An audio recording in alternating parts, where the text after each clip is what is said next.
নামাজ পড়তে পড়তে কপালে দাগ হয়ে গেছে। রোজা কখনোই ছাড়েননি। যৌবন আসার পর থেকে এখন পর্যন্ত পর্দা করে আছেন। মাশাআল্লাহ। এত ইবাদতের পরেও হাসরের ময়দানে জান্নাত থেকে বঞ্চিত হয়ে যেতে পারেন শুধু বদমেজাজি আর অশ্লীল ভাষী হওয়ার কারণে। স্পষ্টভাবে হাদিসে আছে, বদমেজাজি ও অশ্লীল ভাষীরা জান্নাতে প্রবেশ করবে না। জান্নাতে নম্র বিনয়ী মানুষদের জন্য, তবে আল্লাহর জন্য বন্ধুত্ব ও আল্লাহর জন্য শত্রুতা। পবিত্র কোরআনে মহান আল্লাহ ইরশাদ করেছেন, মুহাম্মদ সাল্লাল্লাহু আলাইহি ওয়াসাল্লাম আল্লাহর রাসূল। তার সহচররা কাফিরদের জন্য অনেক কঠোর এবং নিজেদের মধ্যে পরস্পরের প্রতি সহানুভূতিশীল। সূরা ফাতিহা আয়াত 29। আল্লাহ আমাদের সবাইকে রাগ নিয়ন্ত্রণ ও বদমেজাজি থেকে দূরে থাকার তৌফিক দান করুন। আমিন। বিসমিল্লাহির রহমানির রহিম। আসসালামু আলাইকুম। কেমন আছেন সবাই?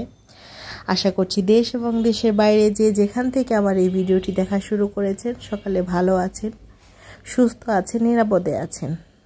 আমি বিথি বলছি আমাদের রাজধানী ঢাকা থেকে।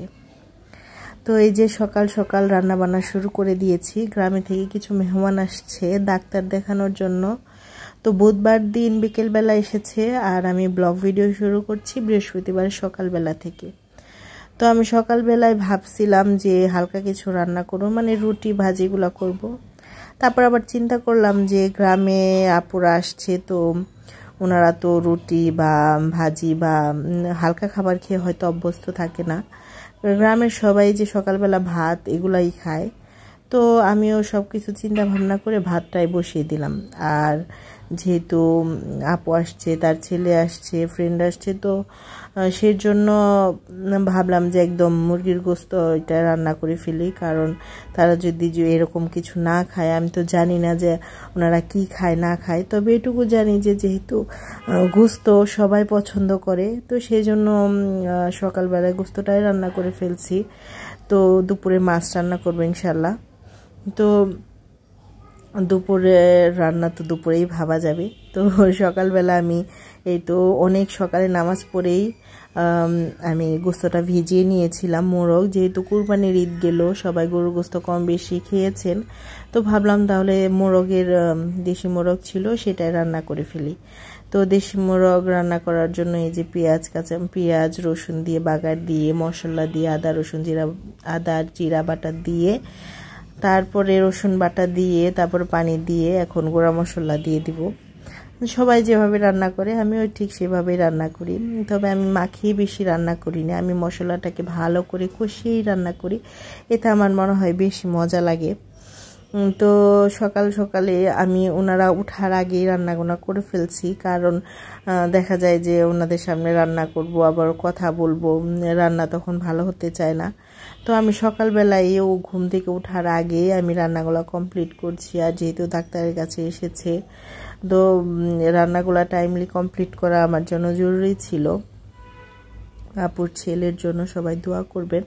আমাদের বাড়ির পাশে 2 বাড়ি পরে, মানে বাবার বাড়ি, তো ওনার ছেলে হলো মোটরসাইকেল অ্যাক্সিডেন্ট করে এরকম হাতে ভেঙে গেছে বলতে রোগ ধরতে পারছে না। টাঙ্গাইলে অনেক ডাক্তার দেখানো হয়েছে, এক্সরে করানো হয়েছে, কিন্তু কোনো কিছুই ধরা পড়েনি। পরে এক ডাক্তার, মানে আমার ভাই কর্নেল, উনিও ডাক্তার, উনি এক ডাক্তারকে সাজেশন দিয়েছেন।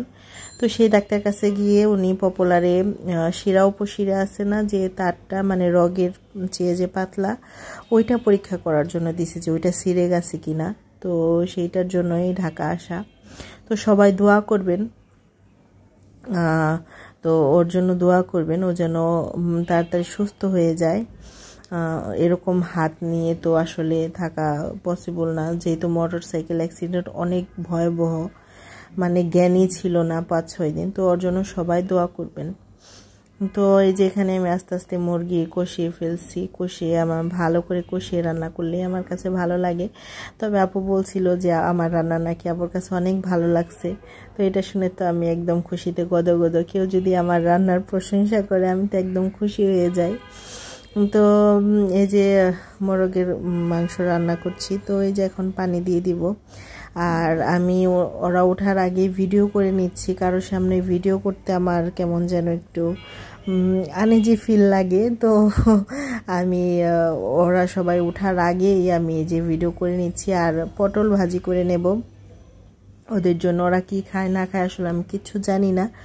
তো রাতে আমার কিছু ভাজি ছিল, তরকারি সবই ছিল। রাতের বেলা ওরা বেশি একটা খায়নি, তো সেগুলোও আছে, সেগুলো আমরা বাসার মানুষগুলা খেয়ে নেব। তো ওদের জন্য পটল ভাজি করে নিচ্ছি আর মোরগের মাংস করে নিলাম।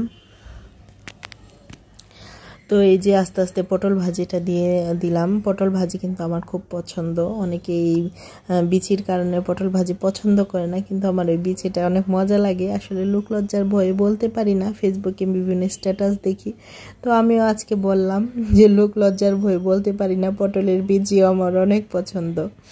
তো এই যে আমার মোরগের মাংস রান্নার ডান, তারপর হইলো এই যে পটল ভাজিও আমার কমপ্লিট হয়ে গেছে। তো আজকে সকালে রান্না বান্না এইটুকুই ভিডিও আপনাদের সাথে শেয়ার করলাম, আর করলাম না, কারণ আর ভিডিও অন করতে ভালো লাগেনি। তো আপুরা বৃহস্পতিবার দিন বিকেলবেলায় চলে গেছে। তো রিপোর্টটা কি হয়েছে এখন আমি জানি না, তবে ফোন দিয়ে শুনতে হবে আম্মুর কাছে। এখন হইল শুক্রবারে সকাল 10টা থেকে ভিডিওটা শুরু করেছি। যেহেতু আজকে শুক্রবার, যতই তুমি আগের দিন গোশত রান্না করো, যতই পোলাও কুরমা রোস্ট বিরিয়ানি রান্না করো, কিন্তু শুক্রবার দিন তোমাকে ভালো মন্দ রান্না করতেই হবে। এটা আমার মেয়ের দাবি যে তুমি সারা সপ্তাহে তুমি যা ইচ্ছা রান্না করো, কিচ্ছু বলবো না, কিন্তু শুক্রবারে ভালো মন্দ রান্না করতেই হবে, মানে যেভাবেই হোক। তো সেই জন্য গরুর গোশত নামিয়ে নিয়েছি, গরুর গোশতটা ভিজিয়ে রেখেছি। আর এদিকে মেয়ের বাবার পাঞ্জাবিটা আয়রন করে দিয়েছি, তার সে মসজিদে যাবে, তার পাঞ্জাবি পায়জামা টুপি সব কিছু রেডি করে তারপরে যে আমি রান্না করতে চলে এসেছি। অন্যদিকে আমার মেয়ে কিন্তু ঘর গোছাচ্ছে, আর এখানে পুডিং করছি। পুডিংটা করছি আসলে আমার 1K সাবস্ক্রাইবার হওয়ার পরে আমি কোনো মিষ্টি জাতীয় জিনিস নাকি ওদের খাওয়াইনি, কিচ্ছু করিনি। তো সেই জন্য বলতেছে তুমি তোমার 1K সাবস্ক্রাইবার কমপ্লিট হলো, তো আমাদের মিষ্টি কিছু খাওয়াইলে না, সেই জন্য আর কি পুডিংটা করে। এই ঈদের মধ্যে এত সেমাই পায়েস এত কিছু খাওয়াইছি রান্না করে, তাও নাকি তাদের আমি মিষ্টি কিছু খাওয়াইনি। বলেন কি অবস্থা।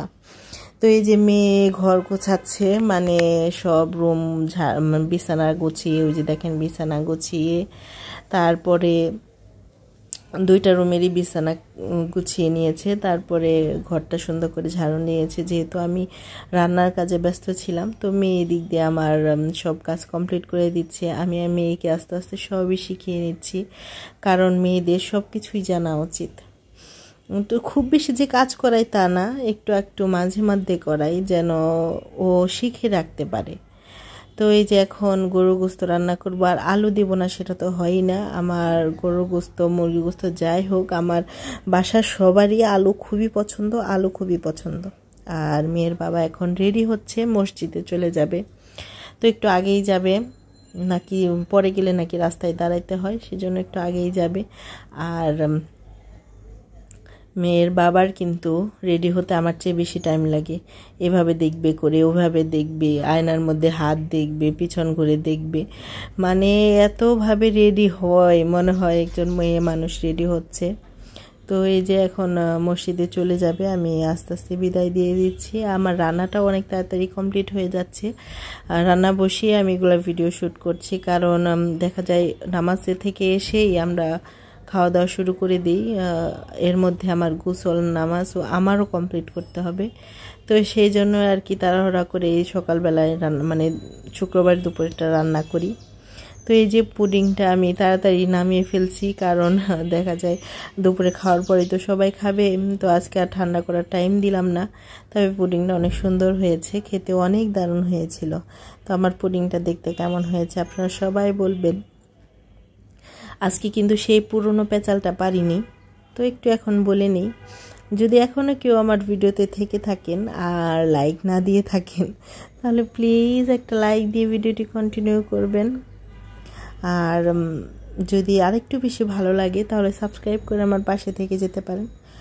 আর যদি বেশি ভালো লাগে তাহলে একটু সুন্দর করে কমেন্ট করে দিয়েন। তো এখন গোসল টোসল করে নামাজ কালাম শেষ করে এখন খাওয়ার পালা। তো আমরা সবাই একসাথে বসে খাবার খাই, এটাই আমার ভালো লাগে। তো এই যে মেয়েকে ভাত দিচ্ছি, মেয়েকে ভাত দেওয়ার পর বললো, মা আমাকে ভাতটা বেশি দিয়ে ফেলছো, একটু কম দাও।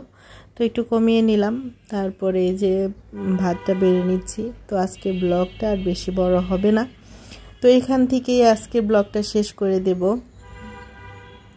আজকে ব্লগটা আপনাদের কেমন লাগলো অবশ্যই জানাবেন।